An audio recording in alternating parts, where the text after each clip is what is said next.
All right, good afternoon. I see we have some folks joining us. Thank you for coming to Bocelle's Masterclass on early math. As you're joining, go ahead and put into the chat box your name, a little bit about yourself. You could share if you're a parent or an educator, ages of kiddos that you have. Just so we can build a little bit of community and see who's here. So I'll put mine. I'm Jessie from VOCEL, parent to a 4-year-old plus one on the way, and would love to see who else is here with us in the room or in the Zoom room. We have a great masterclass for you all today. Excited to have our special guest, Joanna, here to talk more about math. And excited to have all of you here. I think we'll have a good number of parents joining, some educators, some folks who are champions of early learning. So anyone who is just joining, go ahead and if you can use the chat box to introduce yourself, you can share your name, where you're coming from, whether you're here in Chicago or somewhere else. If you're a parent, if you're an educator, could put some names of the kiddos in there or their ages, whatever you'd like. We have Susan here from Children's Storefront. Hi, Susan. Yari's here. Great. It's always fun to see some names that are newer to Bocelle, as well as people who have been in our master classes before. We've been offering these. This is the second year now. Hi, Maya. Maya's here.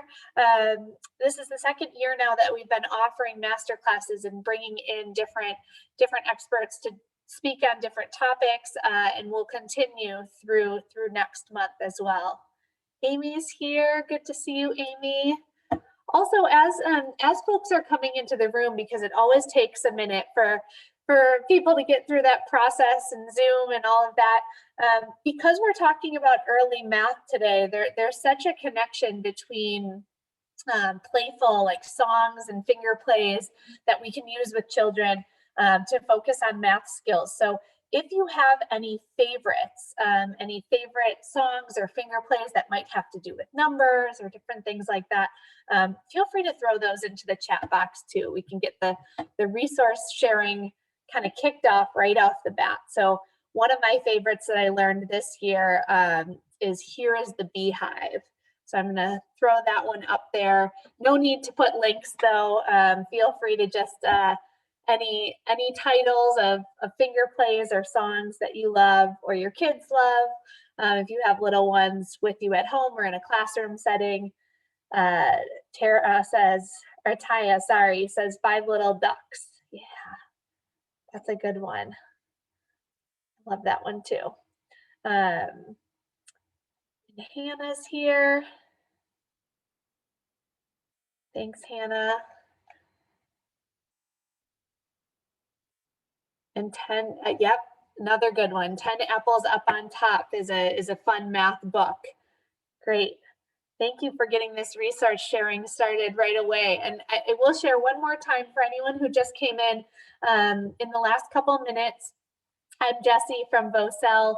We're going to be kicking off our masterclass in just a moment, but feel free to introduce yourself in the chat box. You can put your name, where you're coming from, whether you're a parent or an educator, if you have little ones at home, how old they are. And then we also have some folks who are sharing in the chat box favorite songs or finger plays or stories that have to do with math. And I really love these master classes because they give us a chance to come together as a community, which is incredibly important, I think, at VOCEL, making sure that we have community across the roles that touch young children's brain development. So thinking about parents, caregivers, educators, grandparents, early learning advocates, folks who are just champions for young children.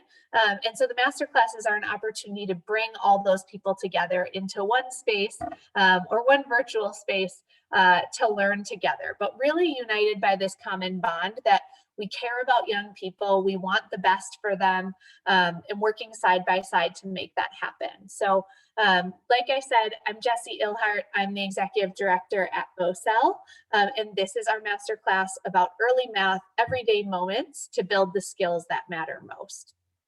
In a few minutes, I'm going to introduce you to Joanna, but I want to start by sharing just a couple quotes that I think can really guide us in our thinking and kind of getting our brains in the right space for today.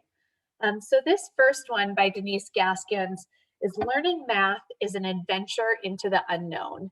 The ideas we adults take for granted are a wild, unexplored country to our children. And I love this because I think it puts me into this mindset, right, of things that might seem really simple for us as adults, something as simple as the pattern in the sidewalk, right, of a cement square and a line, and a cement square and a line might be something so simple to us, but that's something that's this wild, unexplored country to our children, and something that our children can really lose themselves in exploring, and sort of the beauty of that. So I wanted to share that one. And then the second quote, also by Denise, says, this is how mathematics works. Mathematicians notice, they play, they wonder, and mathematicians talk with one another and compare their ideas. In real life, math is a very social game. And I like that one too. I put two in here. Normally we stick with just one quote at the master classes, but I put two in because I thought that was also so relevant to when we think of these early years, right? When children are toddlers, preschoolers, and such social beings, and so much of their learning happens through interactions with you as the grown-up in their lives, or with their peers, with siblings, whoever it might be, and how important that is for us to affirm and reinforce. With those in mind, we'll kind of jump into the logistics and the rest of the session. So as a couple just quick notes here, and for those of you who have participated in master classes before, you sort of know the drill. This one will be no different, that the recording will be shared by Hannah shortly after, either tomorrow or early next week. And so know that you can count on that. There will be more resources that Joanna mentions also coming to you. And so you can take this time to sort of sit back. Don't worry about taking any notes. If there's something that you want to remember, know that that will be coming in the recording, and you can really listen and enjoy this time for yourself. Also, that there is a diversity of backgrounds here in the Zoom room. So we have, like I mentioned, parents, educators. We have folks who may really have been immersing themselves in math and be coming here because they're so interested in the topic, and other folks who may be thinking, gosh, I hated math in school, and I'm coming from a very different perspective. And so know that all of those are welcome here, and we hope that all of you will take something away from today's masterclass. And then finally, please submit questions using the Q&A or the chat. So you can use the chat, as folks already have been, to introduce themselves, to say how they relate to VOCEL or to this topic. You can also put in reactions to anything that Joanna or I talk about throughout today. If there's something that resonates with you and you think, yes, that is absolutely how my child is, or that's something we do at home, or you want to share an idea with another family or another educator, please put those into the chat. It's great to have the community of support for each other here. If you have questions that relate to anything that Joanna or I talk about, you can put those in the chat box too, and we'll be watching for those. But also you can submit questions using the Q&A, and that's a nice feature for anyone who wants to ask a question but doesn't want to put their name attached to it, maybe wants to ask it anonymously. Go ahead and drop that in the Q&A box, and Joanna or I will try to get to it before the end of the hour. So for anyone who is new to VOCEL, I want to very briefly tell you about us, about the work that we do. So VOCEL stands for Viewing Our Children as Emerging Leaders. Our mission is to help ensure every child has the foundation to learn, grow, and lead. And we really do that work by walking hand in hand with the grown-ups in young children's lives. So we strengthen the capacity of parents, caregivers, and educators to really help their young children thrive. And so we do that through programming in overburdened, under-resourced communities of Chicago. We think not only about the competence of parents, caregivers, and educators, so thinking about, do people have the resources and the knowledge and the skills around brain development that sometimes can feel really inaccessible, making sure that we make that accessible, but also that we really focus on the resilience of those grown-ups that, it is needed when raising young children is incredibly challenging. So thinking about how we can leverage the power of community groups, groups of parents, groups of teachers, groups of caregivers to really support one another. So that's what we do at VOCEL. In terms of thinking about this topic for today, early math, I wanted to share 3 ways that we think about how early math plays into our approach at VOCEL and into our child parent classes particularly. And I talked with our early learning manager to make sure I had some really recent examples of how this might look. So one way is that we incorporate math through routines. And these are all ideas that hopefully, if helpful, that you could apply at home or in a classroom setting as well. So we think about something as simple as attendance. So talking about who's here today and who is not here today. Typically in our classes, they'll have some sort of attendance card with the children's picture or names on it. It might be a popsicle stick, but something that allows us to equate one item with one child, right? And counting, being able to have that one-to-one correspondence. Counting up how many friends are here, how many friends are at home, and comparing those. Are there more friends here, more friends at home? So something as simple as that incorporates lots of math concepts. We also, in routines like circle time or morning meeting, do a lot of singing of songs that have corresponding movements that can teach some concepts like in or out or up or down or around and around. So some of those really playful activities you might think of are really teaching some of those math skills. We can also add patterns in our classes to songs. So talking about something as deliberate as like wiggle, wiggle, clap, wiggle, wiggle, clap is reinforcing the idea of pattern. Another way that you see here on the screen is leveraging these everyday moments or teachable moments. So at VOCEL, we think about this quite a bit. Just what are the opportunities that come up organically for us to talk about math concepts? So it might be something like a child walking in and saying, you're wearing stripes today, like stripes are a pattern, and noticing things about their clothing. It could be also comparisons with children. You're wearing sandals and you're wearing tennis shoes. Those are different types of shoes. Or you're wearing the same or similar types of shoes. Another way that this comes up is sometimes in conflict with children in a classroom, right? So in our classes, if there are 2 cars and 3 friends, we can talk about that and say, look, there's 1, 2 cars, there are 3 friends, so we have more friends than cars. What are we going to do? So really thinking about how math can be integrated into play and doesn't have to be a separate thing. Another way that we see this happening is with something like water play, which I know is a hot topic for the summer as we think about being able to maybe get outside, put a bucket of water, give children some cups in different size containers. The teachers in our VOCEL classes might talk about, I wonder which of these will hold more cupfuls of water. Or talking about what's bigger, what's smaller, is something near or far from us when we're outside. So lots of different ways to incorporate math. And Joanna is going to share so many more tips and tricks with you, but wanted to give you a little taste of how math is integrated in our classes at VOCEL.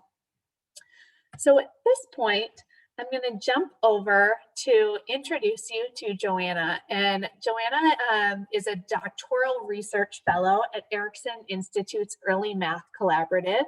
And in her work, she's collaborating with a team to develop a tool for evaluating quality math interactions in preschool classrooms. And in addition to that research, she's a math coach and a professional development facilitator, and she serves as an adjunct faculty member at Erickson Institute, teaching courses on child development. She's also pursuing her doctorate degree in a child development program between Erickson Institute and Loyola University.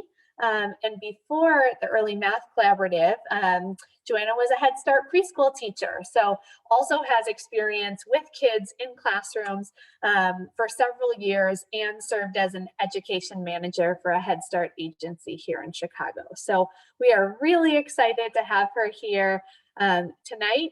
Joanna, thank you so much for joining us, and I'm gonna turn it over to you.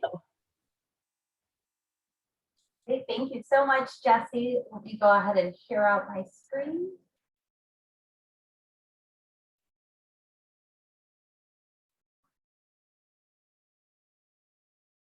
All right. Well, I'm definitely very excited to be here. Thank you all for joining. I know everyone has very busy lives, so I'm so excited to have you all for this presentation today. And my hope is that you're able to take away some new understandings about early math as we dive deeper into this early math content, an area that I'm very passionate about, an area I care a lot about. So let's go ahead and dive right in. Let's take just a brief moment to look at how we'll be spending our time together today. We're going to start off with a brief interactive activity to get our creative juices flowing, thinking about math. Then we'll take some time to talk about what is math, particularly for young children. We'll discuss how does math thinking start. And we'll spend the bulk of our time today talking about how do we build mathematical thinking in young children. And then finally, we'll wrap up. I'll share some resources, and we'll wrap up with a question and answer session at the very end. So let's start off with that interactive activity. Like I said, it's a way to get our creative juices flowing and thinking about math. And this will also help to frame our conversation today as well. So we've got this collection of figures up on the screen. I want to pause and have everyone take a moment to look at the photos of the figures and think about which figures below are the same.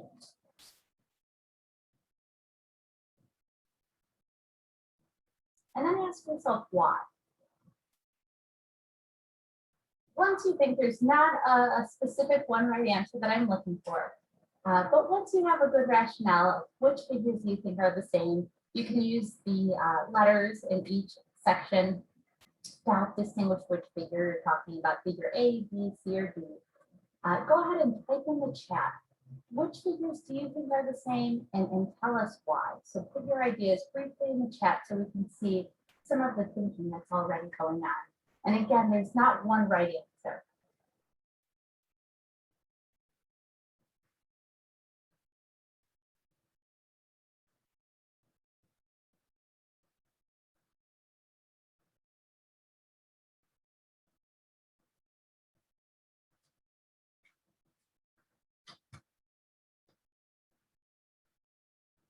All right, so we've got a few different people are saying A and D are the same because they're both circles. Some people have said A and C are the same because they're both shaded with those lines. We had another one that said C and D are the same because they're the same color green. So wonderful, really great responses already.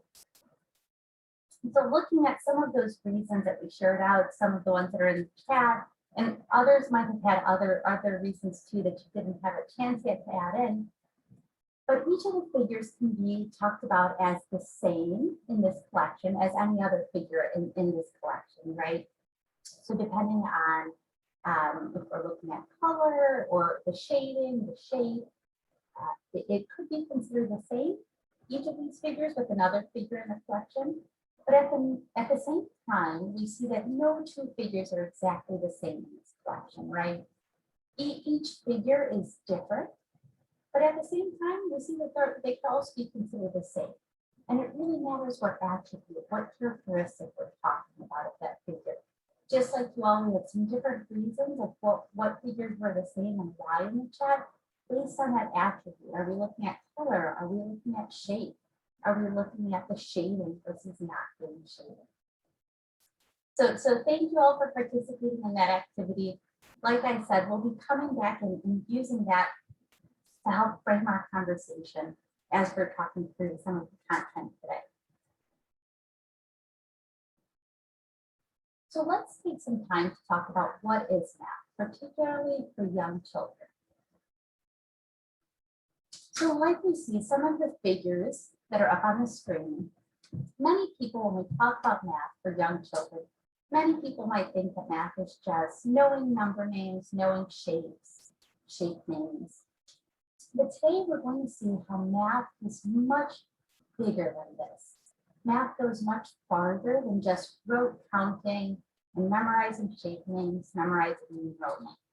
We're going to see how math for young children is bigger and much more fundamental than just those concepts.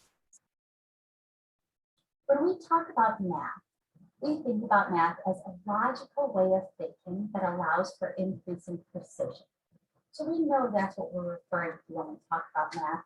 And we know that we use math to make sense of the world, and we use math to solve problems. So today we're going to spend time looking at this idea of math as a logical way of thinking. We'll see how math allows us to make sense of the world and to solve problems. And you all just did that in that first activity, right?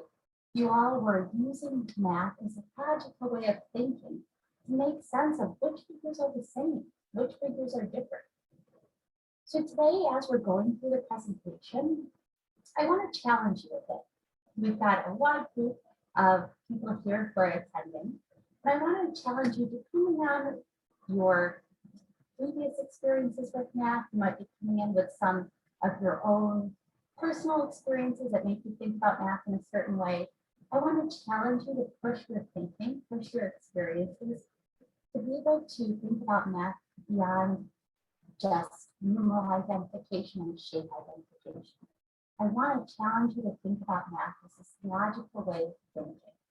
And that's really how we'll be framing our conversation today.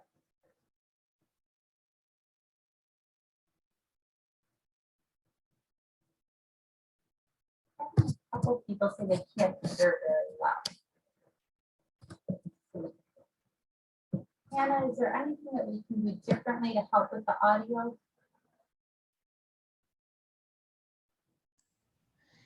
If you want to try unplugging or plugging in your headphones, it might be the external device. Okay.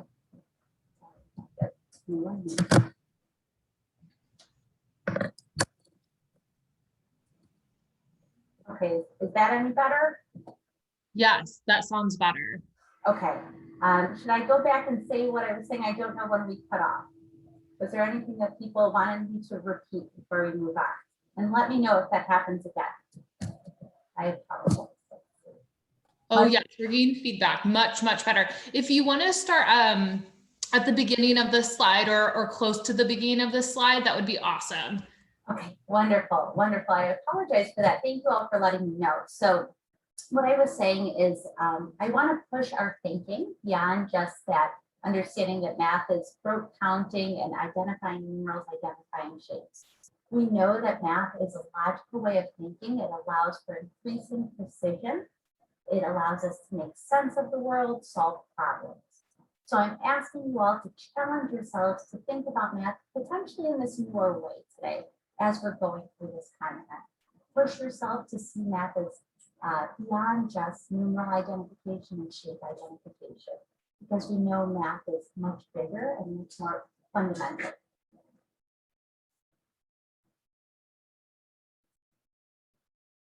Okay. So we've talked a bit about what math is. I want to take some time to think about how math thinking starts, particularly for young children. So during the first 3 years of life, we know that children engage in fundamental concepts that anchor their understanding of mathematical thinking. And we know that this is essential for their growth as young mathematicians.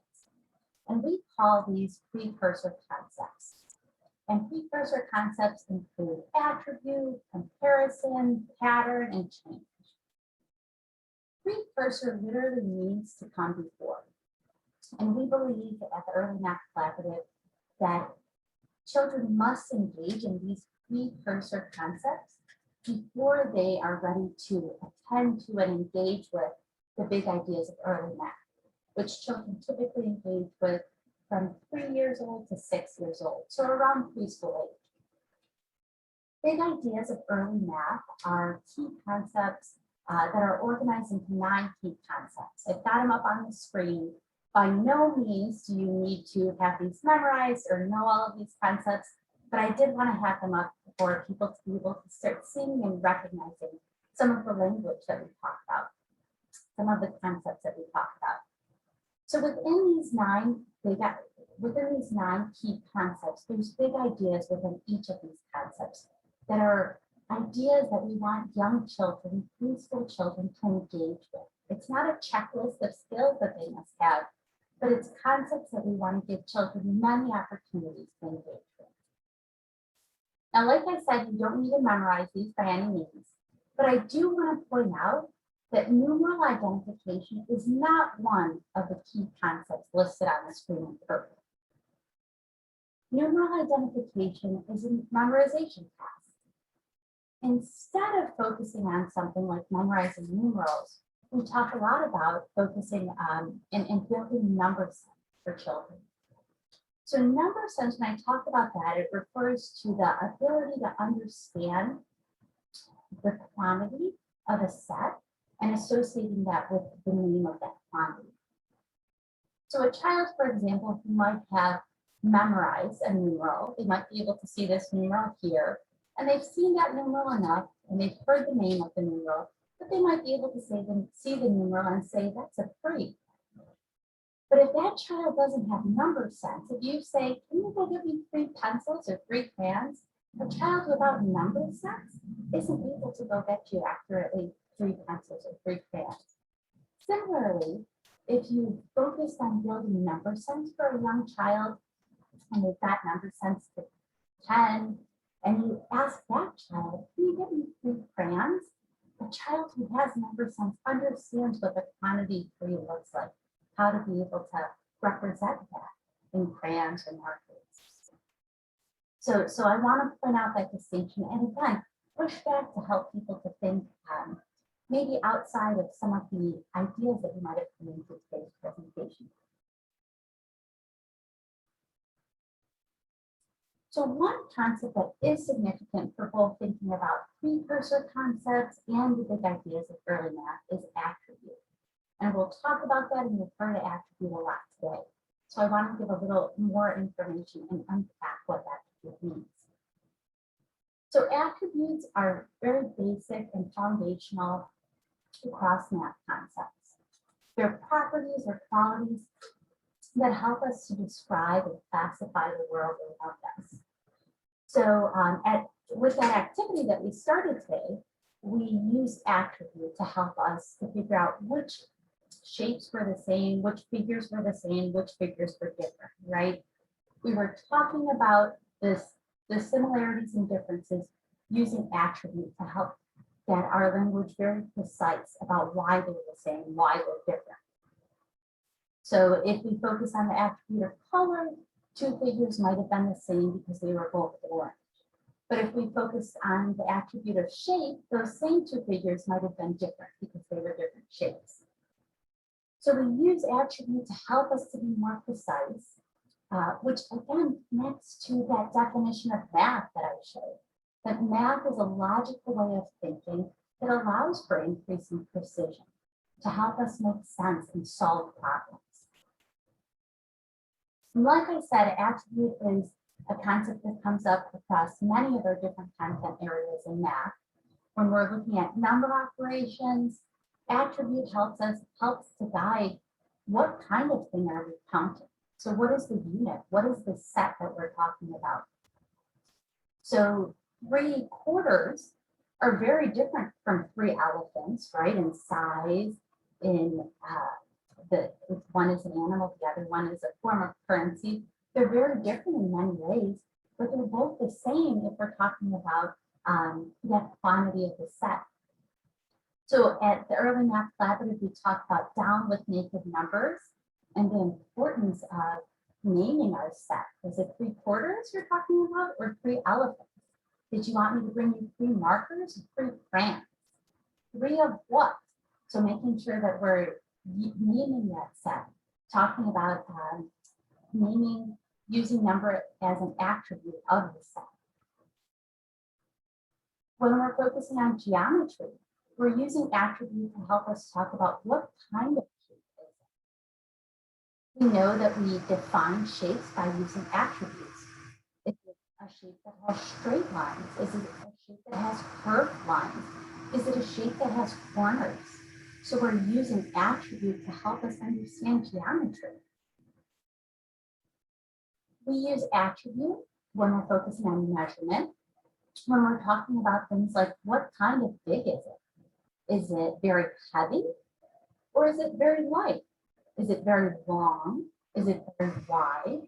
So using attribute to help us understand what kind of big are we talking about.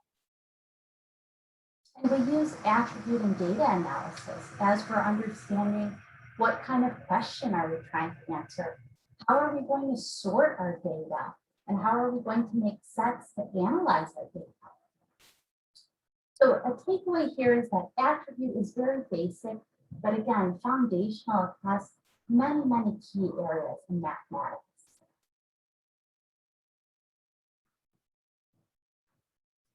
So, well, we've looked at what math is. We've looked at how mathematical thinking develops in young children.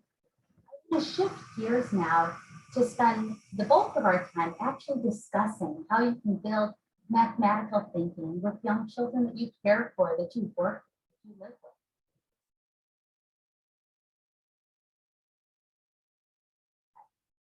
So for starters, it's important to understand that math is truly all around us.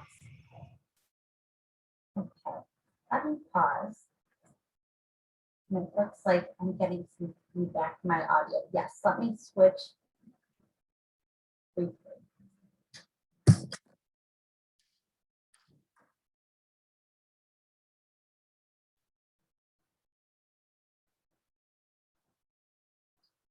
Okay. Is this better? Can people hear me better? Okay, wonderful. Maybe it was the headphones. I apologize, everyone. Thank you for letting me know. Okay, wonderful. So I'll go back and mention that we'll shift gears now and we'll discuss how we can build mathematical thinking with the young children that they're caring for.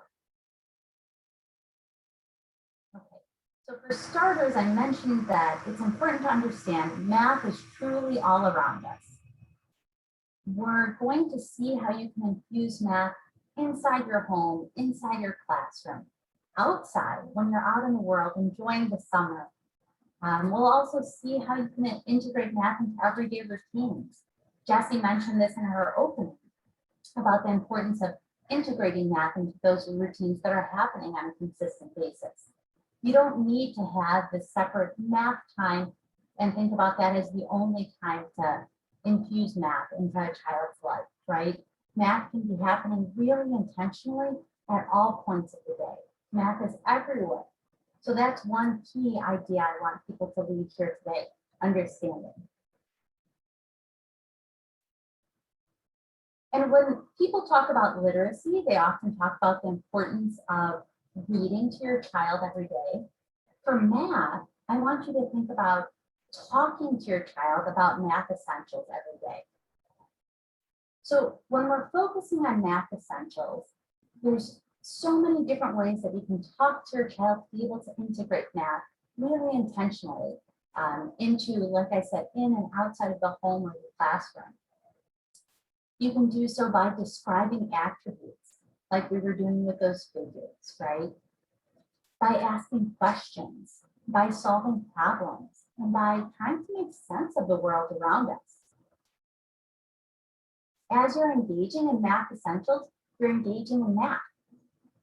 So I've included some prompts to give you some ideas of what some of these math essentials talking about them might look like.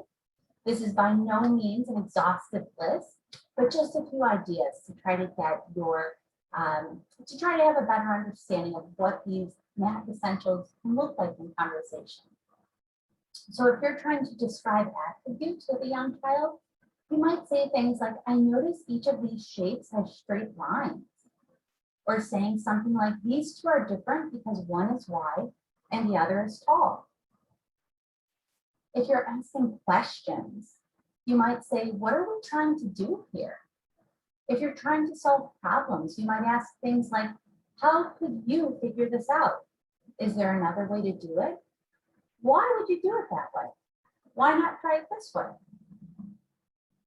So again, these are just some ways to try to integrate math essentials, talking about math, talking about attributes into normal conversations that you're having with the child. So let's shift to look at some activities that occur normally in the home. You can also, if you're working in a classroom setting with children, think about how you can shift this to make it fitting in your classroom and try to build these math essentials into those routines. So one great way to support math thinking and math essentials is by providing children opportunities to sort items based on a specific attribute, a specific characteristic. So one way to do this is to build sorting into something you're doing every day. If it's at home, that could be something like doing chores, like sorting laundry. So I have a brief video that we're going to watch. And in the video, we'll see how the caregiver is talking with the young child to promote mathematical thinking as the child's helping to fold laundry. So we'll watch the video. It's a short clip. And as you're watching, ask yourself, in what ways is the adult promoting mathematical thinking? In what ways is the adult trying to build those math essentials as they're talking to the child? So keep an eye out for that as we watch this short clip.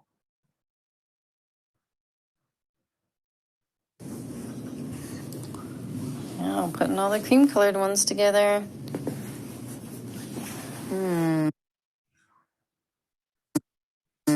Really looking, huh?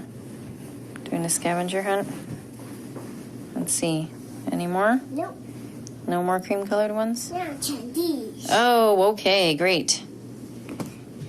All right. So you're folding in. Look how big that is.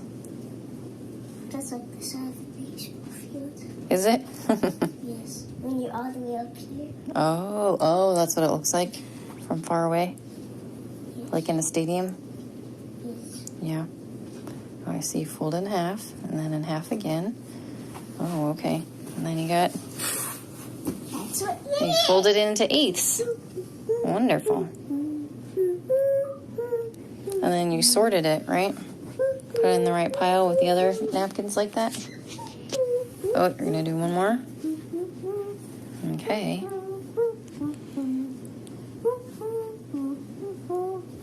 And half and half. You have to do it And this. You have to do it the blank side if you want to this to show. Oh, that's very wise of you. Yes. Fold in half and then force. Yep. And then eighths. Wonderful. Thank you for your help. Wonderful. I was afraid we'd have audio issues, but I didn't see anything coming up in the chat. So I think the audio shared out.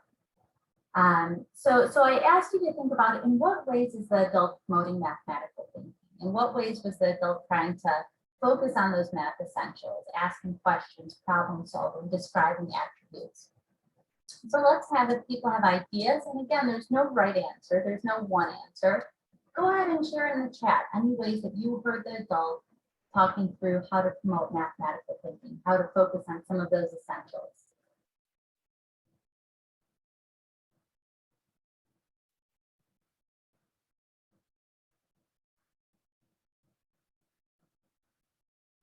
great. Yeah, someone shared that she talked about something being far away. So thinking about those spatial relationships. Someone else shared sorting by color. So understanding that some of those napkins are a certain color, they've got a certain pattern on them, they're going into one group. They've got one attribute in that group. And the other pile of napkins is a different color, that has a different pattern on it. Wonderful.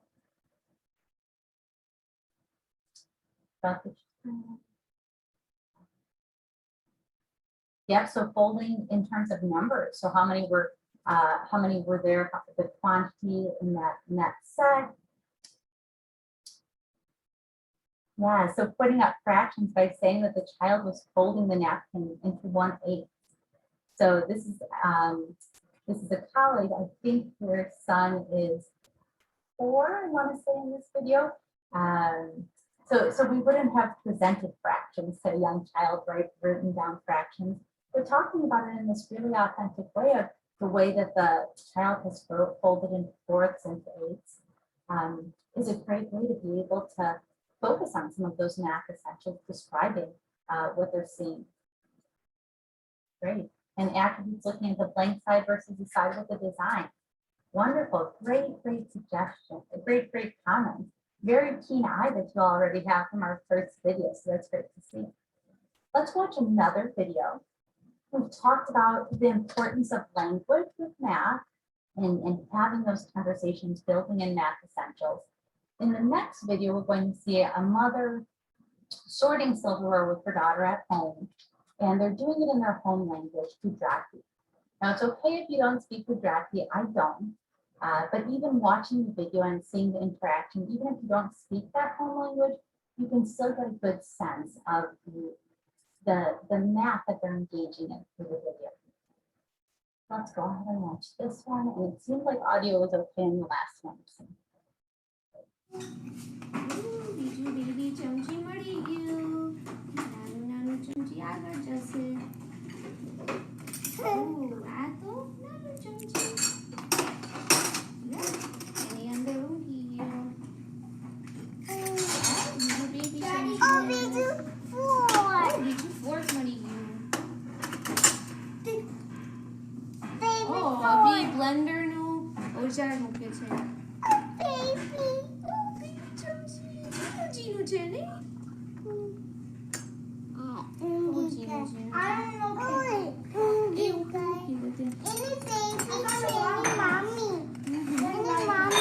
Daddy chumsy, ne?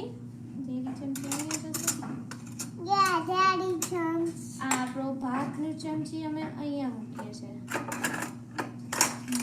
And then mommy. Ooh, yeah, mud નું. અહીંયા જશે? Forever.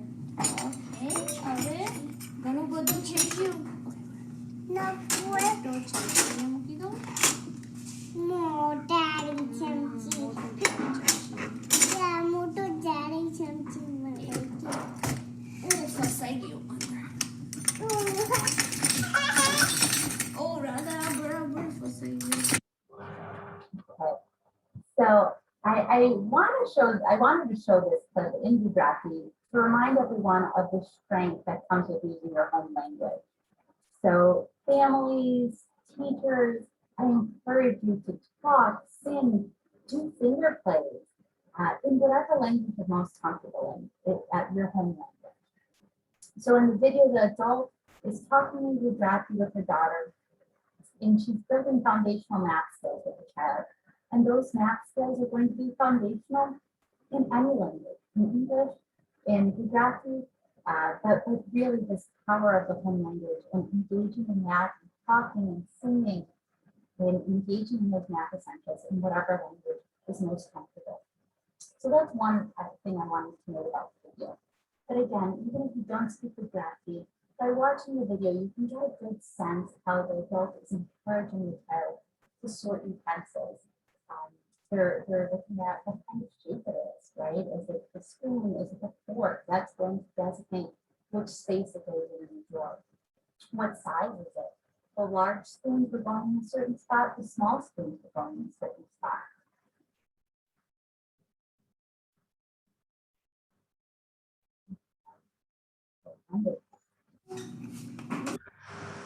let's look at a few more examples of how we can build math into everyday routines and things we're doing every day already. So mealtime is another great time to build math into a routine. And this is for educators for having meals with the children or at home when you're sitting down for dinner at the end of the night. So you can build math around measuring into mealtime by describing attributes like what kind of food is it. Talking about the knife is much longer than the spoon. The glass is much taller than the bowl. To get into that idea of attribute and what kind of big is it. You can build an understanding around one-to-one correspondence. So saying things like, if the child's helping you to set the table, every chair needs one plate to go with it. Every one chair gets one plate, right? So understanding what are we counting? We're counting the chairs and that every chair has one plate connected to it at the table. You can get reviews around sorting and organizing. So if the child's helping you to clear off the table and some people have finished their dinner already and there's no more food on the plate, letting the child know that we're picking up all the plates that don't have any food on them anymore. That person's done eating. But if there's still food on the plate, we're going to leave it at the table so that person can finish eating. You're doing a binary sort, right? Depending on that attribute. Food versus no food on the plate. Oh goodness. Okay. So I'm going to bring my last closer and see if that helps.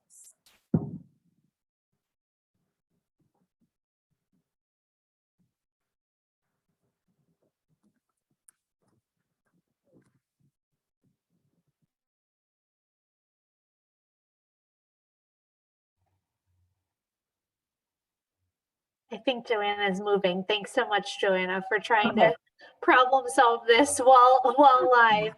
I apologize for all of these audio issues. I've been on many Zoom calls, and of course, this one is the one that's having so many audio issues.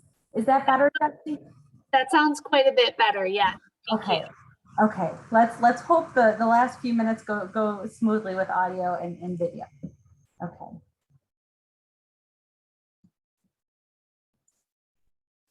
Okay, so the last example is taking math outside of the home, outside of the classroom.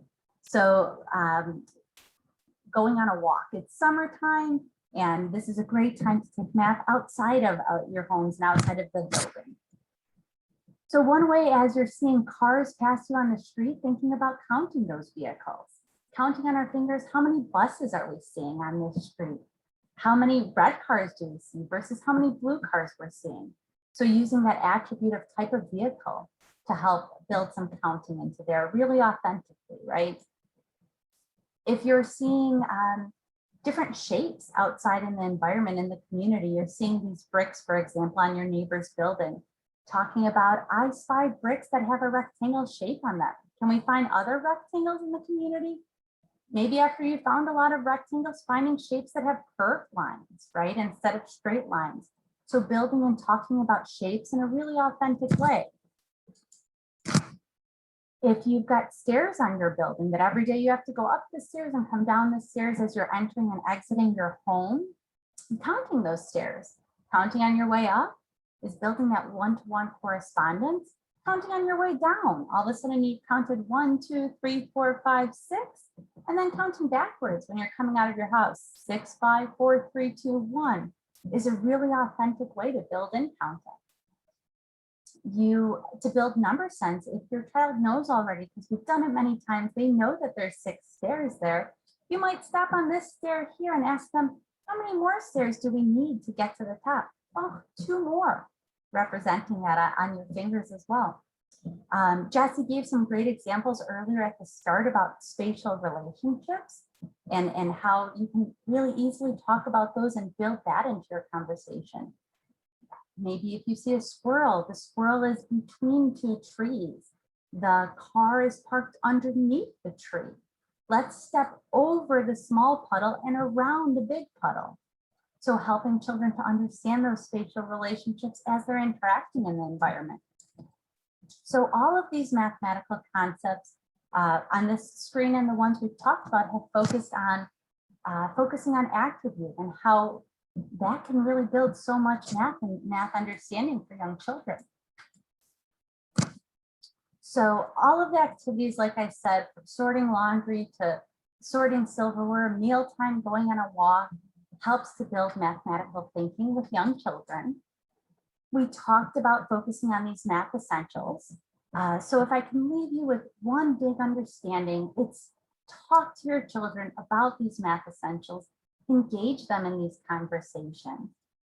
As you're doing so, it's helping them to solve problems, make sense of the world, and they're engaging in math as that logical way of thinking. Remember that math moves far beyond identifying numerals, identifying shapes. It's so much more, and it starts by simply talking to your children about what you're seeing, about the world around you. So as we're coming closer to the end, I want to share the Early Math Collaborative website. It's this address here, and I'm going to quickly pull it up on my screen. But the Early Math Collaborative website has a ton of great resources for educators and for families as well. So I'll pull that up on my screen. I'm also going to share with Hannah some finger plays, some really wonderful finger plays.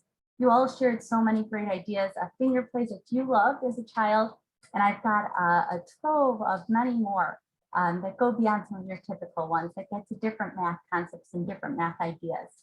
So I'll share that with Hannah so you can receive that resource when you're getting the recording tomorrow. And I also included my contact information. I'm always happy to connect with individuals, and I can be a resource. I'm happy to be a resource whenever possible.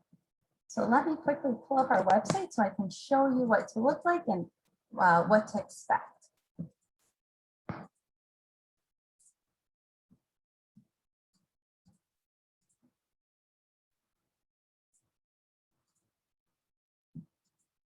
Okay, so our website again is earlymath.erickson.edu.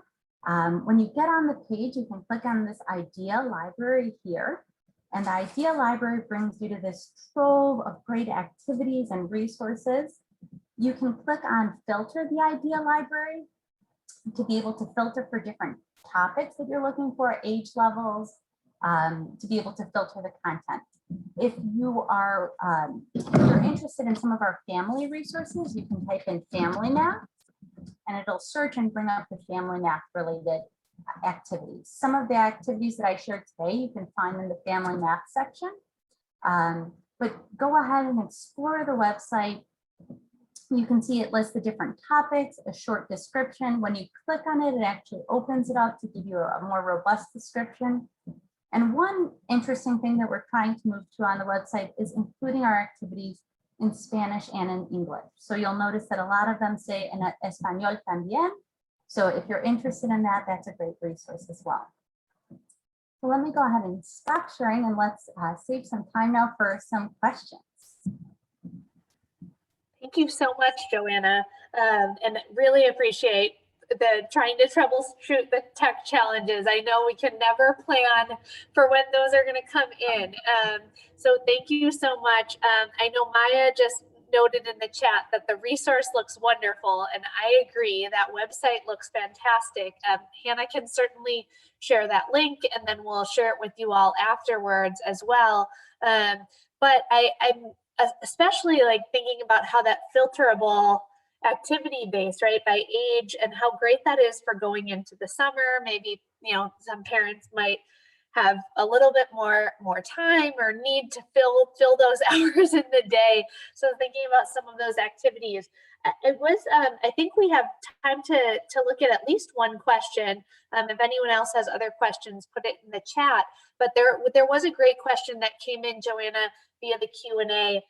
Is there a certain age where we should focus more on describing attributes or patterns versus focusing on numbers? And if there is an age where it's better to start introducing number concepts and counting, when should parents and caregivers be thinking about that? Sure, great question. So thinking about the precursor concepts that are 0 to 3, one of the big ones out of the 4 is focusing on attributes. So focusing on attribute can start from very young, infancy, right? You can be talking about what you're seeing and they're hearing the language, right? They're not going to say it back to you when they're that young, but you can definitely be introducing it. With numbers, similarly, you can be presenting it to the child, but I would say at the preschool age is when you really want to focus a lot, put more focus on number sense and counting at that time. Before then, we know subitizing is something that children are intrinsically born with. They're able to see a small quantity and identify that the quantity that's there, like a young child who might not be able to count yet, a 2-year-old, right? Who, if you give the 2-year-old 2 goldfish, and I give myself a whole handful of goldfish, the 2-year-old might not be able to tell me you have 42 goldfish and I only have 2, right? But they have a sense for, I only have a small amount. They're talking about magnitude, right? I don't have as much as you. I feel something's wrong here, right? So you can definitely get into those concepts, magnitude, right? Of one is a lot more, one is much less. Subitizing, where they're looking at a small quantity and this is how many goldfish I have. They're able to see it's 2 goldfish. They don't know that this is a number 2 yet, but they're able to see it and understand that representation. So it's never too young to describe and talk about, oh, no, there's 3 balls that are rolling down our yard right now. But definitely with young children from 0 through 6, talking about activity was totally appropriate, right? That's great. And it sounds like the emphasis is on talking about numbers, talking about these concepts more than maybe the traditional idea of like a flashcard with the number on that. Is that right?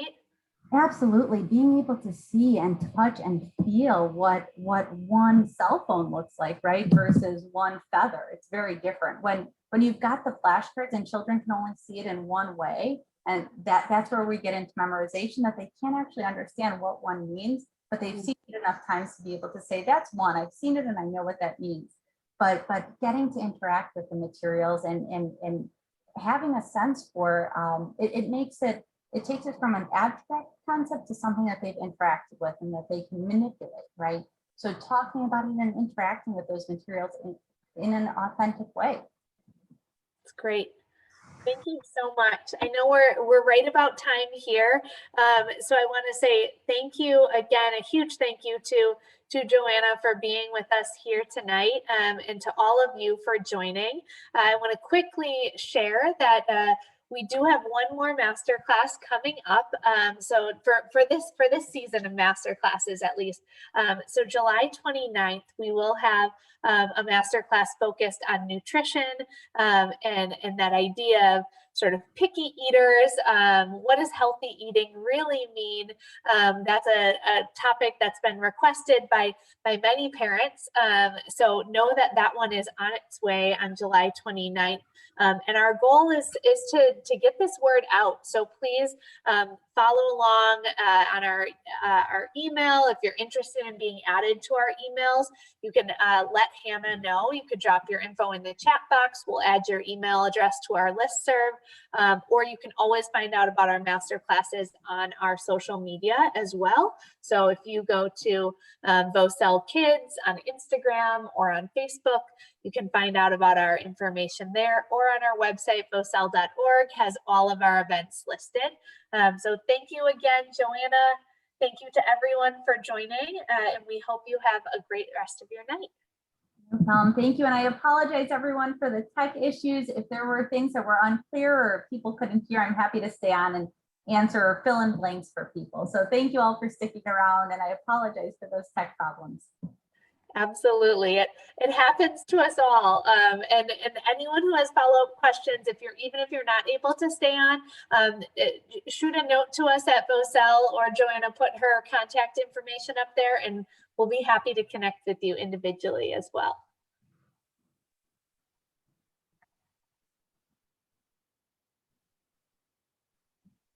Right. Getting some thank yous in the chat so everyone's feeling good about it. If anyone has any questions, throw that into the chat box. Otherwise, thanks so much, Joanna, and everyone for joining, and hope you have a good rest of your night. All right, bye-bye, everyone. Bye.